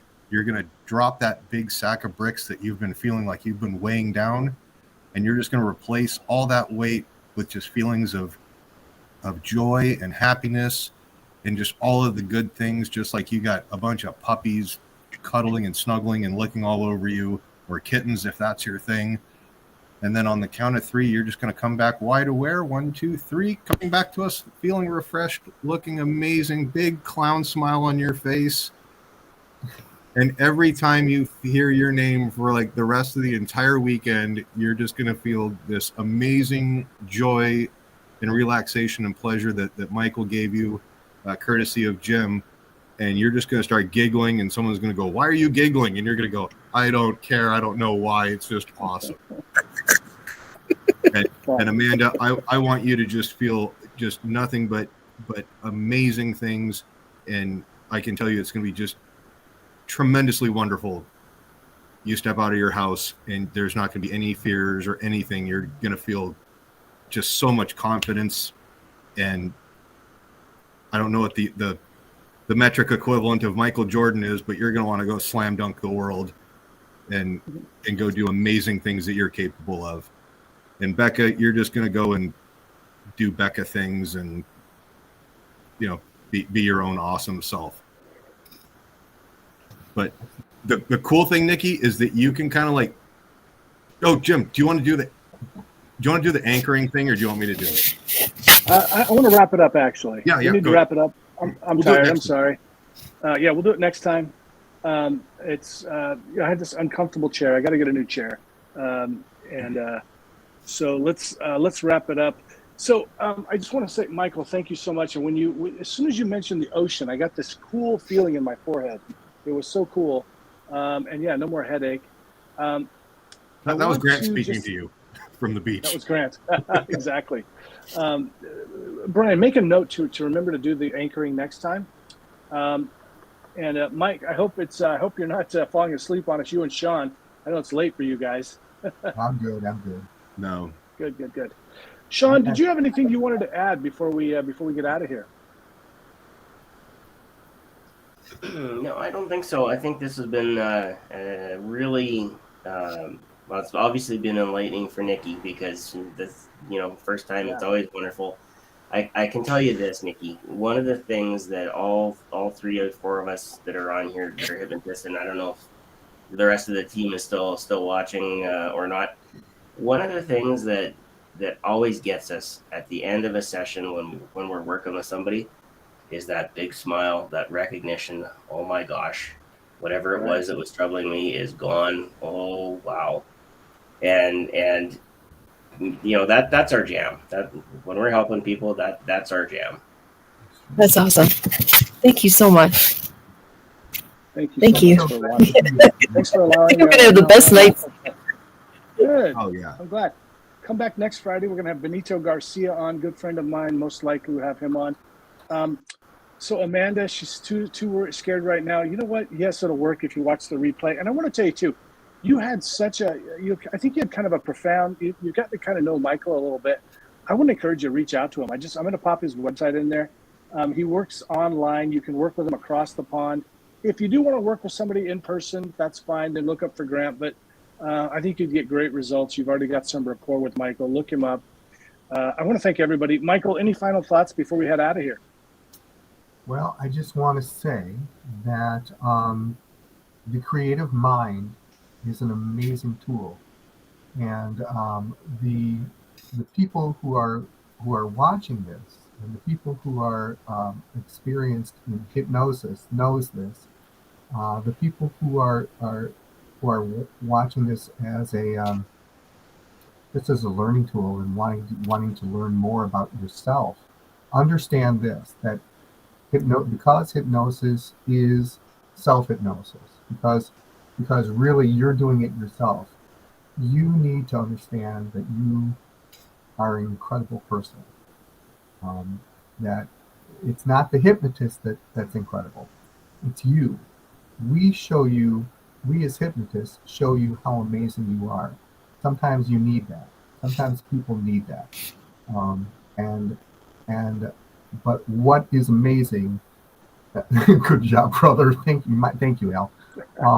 But I just wanted to say that we all have this inside of us. We tend to, as we get older, we tend to let the analytical part of ourselves take over, and not the creative part. And that's where people have a hard time getting hypnotized, or even want to try and be hypnotized. But if you can just trust yourself to let go, to look outside of the box, that's where the magic happens, and that's where you happen. So that's what I like to do. Thanks, Michael. Whoa, Brian, that's profound. Thank you. Thank you so much for watching. Brian, you want to drop her one more time, Becca? If I, Uncle, okay, I'll do it. Becca, all the way in United Kingdom, I want you to just get nice and comfy, sit back, relax. Drum roll, please, and take a deep breath. And pleasure, happiness, feeling wonderful, and good night until next time. So if you become a longtime watcher, listener, everybody else, you will be able to experience the same kind of thing that Becca experiences. She's been conditioned over years. I want to thank Nikki Nick for jumping on. That was awesome. I'm glad she got to experience hypnosis. I want to thank everybody who's been watching and all the comments. We got Sue Marshall watching. Thank you, Sue. A lot of great stuff. I mean, I can't even name everybody that's watched tonight. Of course, we got to thank Shawn, our amazing producer. Thank you, Shawn. And he helps so much with the Performing Hypnosis Summit. Man, this guy is a hero indeed. Of course, my co-host hero, Brian Bay. Thank you, Brian, for always being a great co-host. Oh, you're welcome. And Amanda, tomorrow is the first day of the rest of your life of freedom. I invite you to go enjoy that. Don't let the fear get in your way of living your life, really. And Micheal, of course, thank you for being our hero this week, the Hypnosis Hero, Micheal Brody. Please go to his website, Micheal Brody Hypnotist.